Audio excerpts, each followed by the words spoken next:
Class in Session. My name is Afua Hagan and I'll be your host for today's episode, which is all about easing back into learning. Getting back into learning as a mature student can feel like stepping into unfamiliar territory, but it's a journey that can be both rewarding and fulfilling.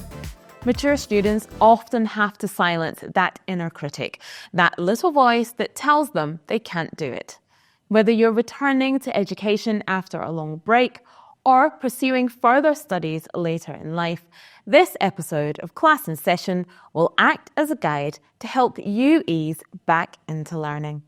Now, on today's episode, we have Lucy, we have Nicola and Sharmeena, but I'm going to ask them to introduce themselves. So Lucy, I'll come to you first. Please, can you introduce yourself? Thanks very much. So my name's Dr. Lucy Atkinson. I'm the Director of the Centre for Academic Persistence at Arden University. I've worked in higher education for about 10 years, where I've led 3 different foundation years at 3 different universities.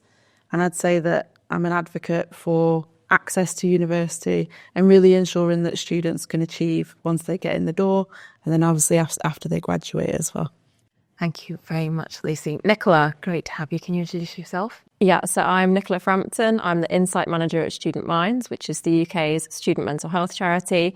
My role is all around understanding student mental health and the issues impacting students. So that feeds into all of our policy development, our content development, and our work to kind of influence and change student mental health for the better. And Sharmeena, I'll come to you now.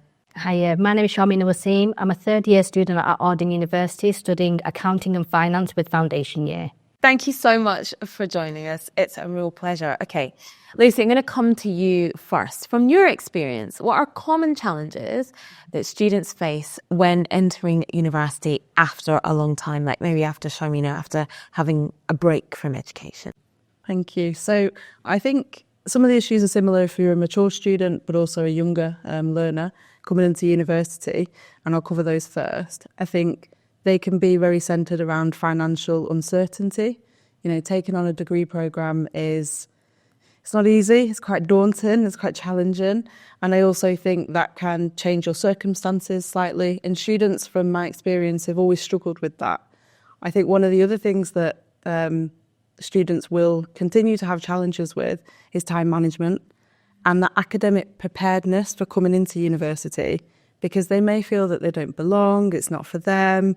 And I think especially for mature learners, it's incredibly life-changing to go into a university. It's quite new, there's lots of new people. And, you know, I think mature learners do battle with that kind of, is this for me? Should I be here? Am I going to succeed? So I'd say it's financial uncertainty, academic preparedness, mental health as well, and wellness. And I really think that once students do get into university, they can realise that university can support them while they're there, and then actually achieve as they go through as well. Nicola, what are you finding that students come to you at Student Minds about? What are their worries? Yeah, I think echo a lot of what's just been said. I think a lot of the time there's such a mix of emotions and expectations around university for all students, but especially students who might be coming back to education after a break. So the mixture of excitement, anticipation with the very natural and expected anxiety and stress around university, and managing all of those emotions all at once as you transition into higher education can be really challenging and really tough. And I think that we see a lot of kind of confusion about what students should feel and should be doing, and that's not always matching up to what they actually are experiencing. So kind of navigating that, understanding what's normal, what is perhaps becoming a mental health challenge, and where to seek support then if they need it. So yeah, a real mix of emotions and expectations and narratives as well around university being the best time of your life, which isn't everyone's experience, and it's okay for that not to be your experience. Is quite common, I think. Sharmeena, tell me, what struggles or anxieties did you have when you decided, okay, I'm going to go back to university? Like you said, it'd been a long time for you. So what were your main struggles and what anxieties did you have? I think for myself, it was, I had a young family, I had children, and part of me kind of almost felt guilty that I was doing something for myself. And obviously with regards to actually having like the lectures and stuff, I know that my home life was going to be like quite impacted. And yeah, I mean, at first it was guilty. It was like, should I be doing this? Can I do this? From a cultural point of view, it's very kind of unheard of to go to university and go into education later on in life. So because I was off out of the workplace for a few years by the time I got the phone call, and that was due to my own health issues and also my daughter's, it was kind of like, okay, the only thing I need to do now is find a job. But because I'd been out of the workplace for so long, it was always like, it was that lack of confidence. Can I do this? Can I fit working or doing something around my children? And am I going to be seen to be a bad mum because, you know, I'm not constantly there? My kids were quite young then. But yeah, I mean, a massive part of the journey was the support network that I had with regards to my husband and my children. So yeah, it was a lot of self-doubt, a lot of, can I do this? And then also part of it was, you know what, I need to prove certain people wrong. Like if I'm going to do this, I'm going to do this right. And I've got it in my head, I want to do it. But picking my kind of actual degree was which kind of area I want to get into.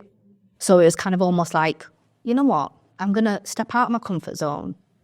I'm just going to go with it. Like, what's the worst thing that can happen? And that really kind of, you know, helped me. I almost saw like the critics, I almost kind of could hear their voices in my head and think, no, I'm going to prove you wrong. Nicola, tell me, how could Student Mind step in here and support someone like Sharmeena? You said you had great support from your family and from your kids, which is amazing. But how could Student Minds help?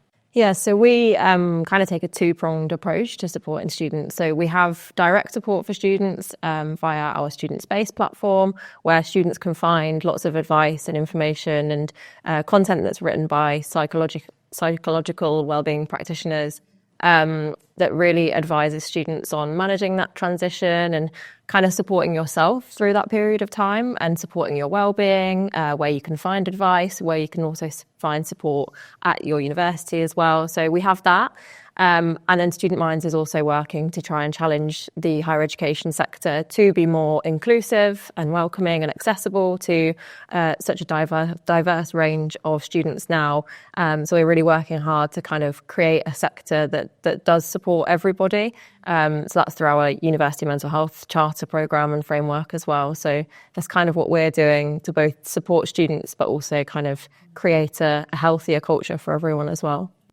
And those are some real barriers that you talked about there, Sharmeena, some real challenges that could hold you back, whether it's mum guilt or whether it's, you know, that cultural guilt it's brought on by parents or children or whatever, you know, that you've done something, this is not your time, you've had your time.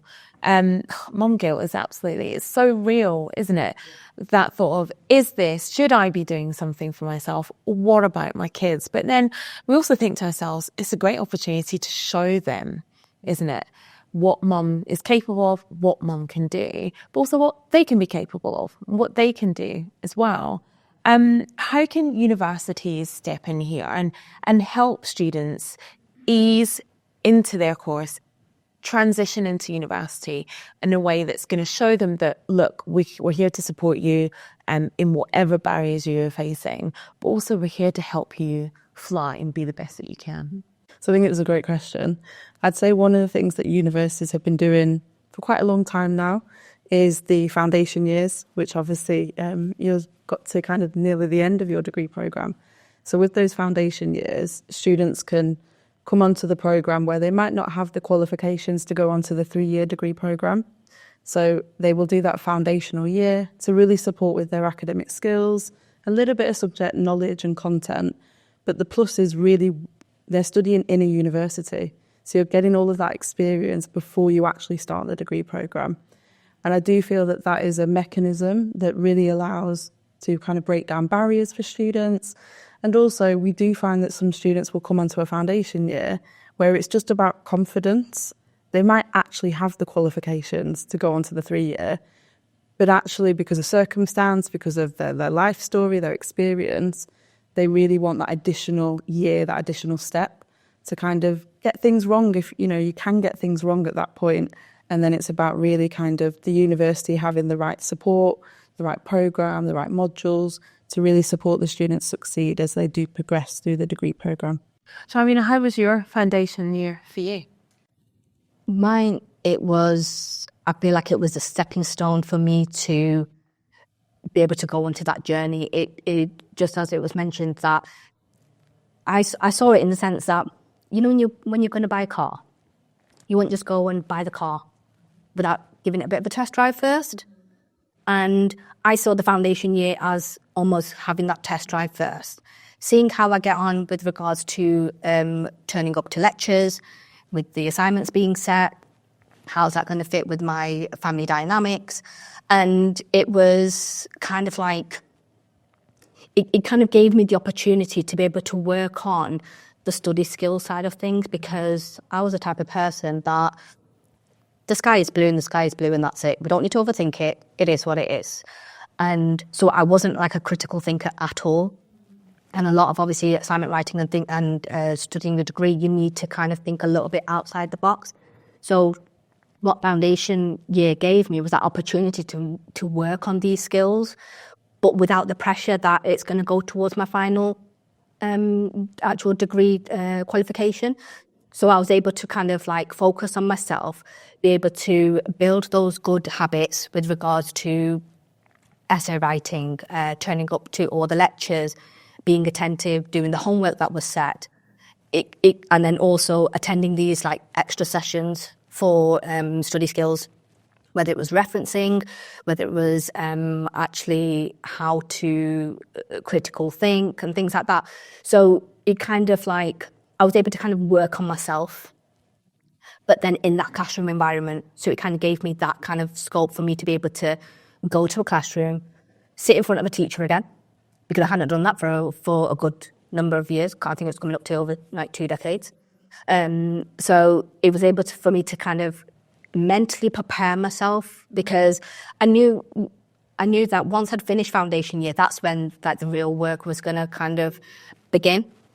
But in that instance, it was kind of like, let's use this opportunity to build up them skills. And then also, as I was kind of doing each assignment, I mean, I'll be honest, my very first module was ethics. That was quite an interesting subject, especially when you've not studied for so long. And I just remember thinking, oh my God, what have I got myself into here? But when I got my results, I thought, 67%, not bad, done all right. Could see where I could do improvement. So then I used the feedback to then improve my next one. And then as each module was kind of going by, I could see my improvement with my results. So I was getting up to the 70s, the 80s, highest one I think I got was 92. I was like, you know what? I'm not wasting my time. This is for me. And that helped boost my confidence even more, because I was like, you know what? I'm actually doing all right. You know, and I thought I was going to kind of struggle with studying and things with the assignments and stuff.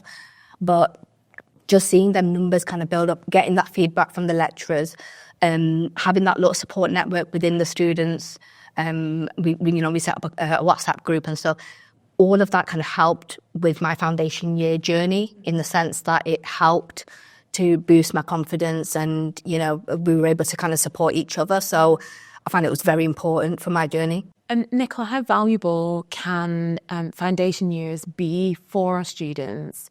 And what can universities do better? I mean, Arden University have clearly got it done. Sharmeena's a prime example of that. But what can universities do better? Yeah. Well, I think the foundation years are super valuable for lots of students like yourself, who have maybe taken a break or who need that chance to build confidence in their academic skills again, and get to the point where they're then embarking on the degree programme. They're super valuable. And I think universities, we talk about a whole university approach, so embedding well-being and support throughout the whole university experience. So within the curriculum, within the classroom, and taking that forward, I think really helps to build that confidence throughout the university process. So things like kind of scaffolding, learning, making sure that you're not just throwing students in at the deep end, but really taking a staggered approach to building up the academic skills that you need during a 3-year programme. So if you think someone needs a particular skill by their 3rd year, not expecting that of them in their 1st year or their foundation year, but actually giving them the time to build those themselves with support from tutors and pastoral support as well is really, really important. I think foundation years, should probably be rolled out for everybody going into university. I think I would have benefited from it, even though I went to university straight from school and I was a late teenager. I think actually a foundation year is be a nice bridge to go to university. Absolutely. I wish I'd had one. I think my lecturers do this. Now, Lucy, in a previous episode, we've touched on fighting our inner critic. But how do we know that it's a case of building up your confidence at uni or needing the support of a foundation year or a wider issue or perhaps a deeper issue? So I think it's a really interesting question. I think with the kind of inner critic, I do think is an interesting concept because as students go to university like yourself, you will become more critical. So you'll reflect more on your experience. And we find with foundation year students specifically, they will start to reflect when they get into their last year of study. And they're really able to, come back to their lecturers, come back to their peer group and really talk about, hey, if I didn't do this foundation year, I'm just not quite sure I would have ever have made it. And I'm just not quite sure if that inner critic would have kind of submerged and then I've been able to progress, or would it have just stopped me from studying? And in my experience, I have seen students where the inner critic has been so strong that they have stepped out of university and they have had to withdraw. But I think that, university is that place for learning. And for some students, they do learn that experience. And I think that's okay. But I think, as you said, it's kind of being reflective on that journey, how it supported you, and then how the university approach and a whole university approach can really support all learners to kind of battle any of those inner critics that they might have. But Nicola, how do we spot when it's a wider issue, something perhaps more challenging? Yeah, I think there are obviously natural emotions that you feel when you're at university, and it's can be helpful to be critical of yourself and your own work because that can support learning and development. So there are elements that are completely natural, completely normal that I think every student will experience during their time at university. I think when it is part of a bigger issue or a wider issue is when it becomes disruptive or starts to impact your everyday life. If you start kind of, like you say, feeling like you can't do something, or if it becomes completely overwhelming, then that might be when perhaps more support is needed. There might be some kind of intervention that might be helpful, some kind of counselling support or mental health or wellbeing support, or even just actually a little bit more one-to-one time with educators and lecturers or personal tutors to really get through that and really navigate how you might be able to develop some kind of coping mechanisms yourself that you can kind of use to support yourself through when that inner critic is becoming a little bit more overwhelming. Because again, I think it also ebbs and flows whilst you're at university. There are points where there's a lot more pressure on students and students will feel it more and perhaps become more critical of themselves. And then other times where perhaps things feel easier and that's okay and normal as well. Sharmeena, you talked about your inner critic, that little voice, and silencing the voices and the outside noise. How did you do that? I think for myself, it was kind of why have I decided now? Like now that the opportunity is there, why am I going to actually take that opportunity with both hands? And for me, I kind of saw it as like it was going to be my way to kind of get back into the workplace after being off work for so long. Let's use this opportunity to be able to show my children that what a journey might fit for someone else, school, college, university, might not necessarily fit for everyone. And it's okay to kind of be a little bit, kind of outside the box and just go on your own journey. So I kind of really used it as like a bit of a inspirational type scenario for my children to say, you know what, you're never too old. Don't feel like you have to achieve certain things by a certain age. And that for myself was really like the driving force for me to be able to kind of block out the noise and say, you know what, I'm going to do this. I'm going to do this right. I have the main people I needed support from was obviously the people I'm living with, my husband and my children. They supported me from day one. And it was, all I wanted to do was just make my kids proud and also my husband proud. And it was being able to kind of see them.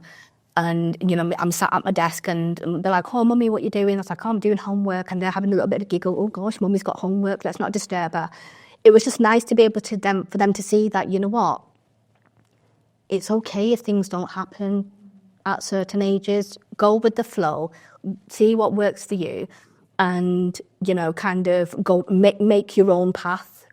A final question to all of you. I'm going to fit to all of you, but I'll start with you, Lucy.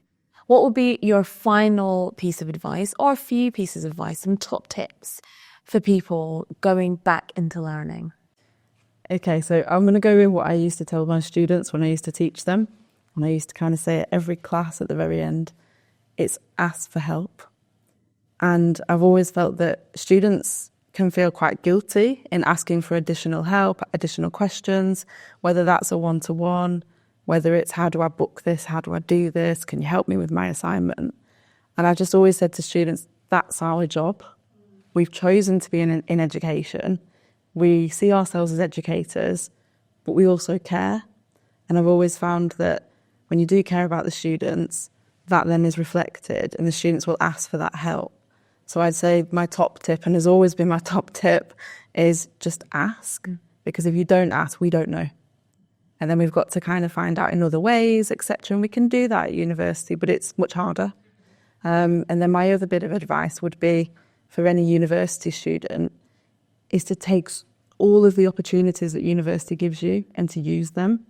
So I think you mentioned kind of the academic skills tutor workshops and all of those additional outlets that you can use at university. And they're free, they're for students, they're accessible.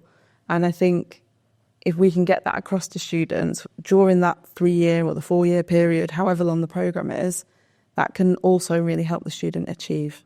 So that would be my top tips. Nicola, Yeah. your top tips. Brilliant advice. I think just being kind to yourself and kind to those around you is super important. Like, university is tough. It's not easy, especially if you've got a family at home, if being a student is just one part of your identity and you're juggling lots of other things, which what lots of students are. I think just being patient with yourself, taking your time, recognising when you might need that extra support and asking for help when you need it. But really just, understanding that feeling anxious and feeling nervous or stressed about university is often really normal. So don't beat yourself up about that, and just, be kind to yourself and appreciate what you're doing is really cool and really impressive. Give yourself a bit of credit as well. And Sharmeena, what would be your advice? I think for myself, it would be, don't be too hard on yourself. Like you mentioned, what you decide to do is great on its own. Ask for help. Like you mentioned, help is there. And the more you put into your actual degree journey, the more you'll get out of it. So take each day as it comes. Definitely, I would recommend, if you feel like you've not been studying for a number of years, I would definitely recommend going for the foundation level, because that really helps kind of be able to work on those skills that you need for you to get the most out of your degree. So I definitely recommend doing that, and just enjoy it. It's kind of like it's a chapter in your life that you'll have. It will come with the good days, you'll have the bad days, you'll have the crazy days, you'll have the manic days. But just see each day as a learning opportunity, And sometimes it's just nice just to kind of like stand back and just kind of reflect on how, when you're feeling a little bit like, what am I doing? Because I've had plenty of them days, like, you know, why did I even kind of get into this? In those days, I would sit down and I'll talk to my children, and, you know, I'll just ask them like general questions and things like that, and getting their feedback and saying that, you know, Mummy, how proud we are of you, that, you know, you're a mummy, you're a student, you're a wife, you're doing this and you're doing that. It kind of, sometimes that's all you need. Just that little bit of a reassurance, being open and building that support network, I feel like is really important. So whether that support network's at home, I feel like you need a very strong support network at home, but then also lean on your other students. Because until you have that open conversation with them about their unique situation and things like that, you're going to realise quite soon enough that, you know what, you're not actually the only one. You're not alone. And you're not alone. And in the beginning, I actually thought, I kind of had the image of, you know, the movie The Intern. Yeah. Everyone's young, and then this intern, elder gentleman, I can't remember his name now, he comes in. I had that image in my head saying that I'm going to be the only mature student there. I'm going to be, you know, surrounded by all these young, you know, straight out of Freshers Week. You hear all these stories. And I had that image in my head. And then on lesson 1, when I started speaking to them, I realised that, you know what, there was other parents, there was other people that had been working for a number of years. And that straight away kind of like calmed me down a little bit. Yeah. And said, you know what, I've got a good bunch of people here that we're going to understand where we're coming from and where each of us come from. So that really helps, like building that kind of support network within the university as well as away from the university, because you are going to need both. I feel like both of them, they work hand in hand. Finding your tribe is very, very important. Definitely. Lucy, Nicola and Sharmeena, thank you so much for joining me and sharing your insights today. Jumping back into education can be daunting, especially if your initial experience at school was not a positive one. It can set that inner critic off. But there is support available and a team that will be willing to make sure that your journey into studying is as smooth as it can be. Thank you so much to our guests for taking their time today to share their insights and guidance on how to ease back into learning. If you enjoyed this episode, there is much, much more. Feel free to subscribe to Arden University's Spotify or YouTube, where you can listen or watch all of our discussions in our Class in Session series.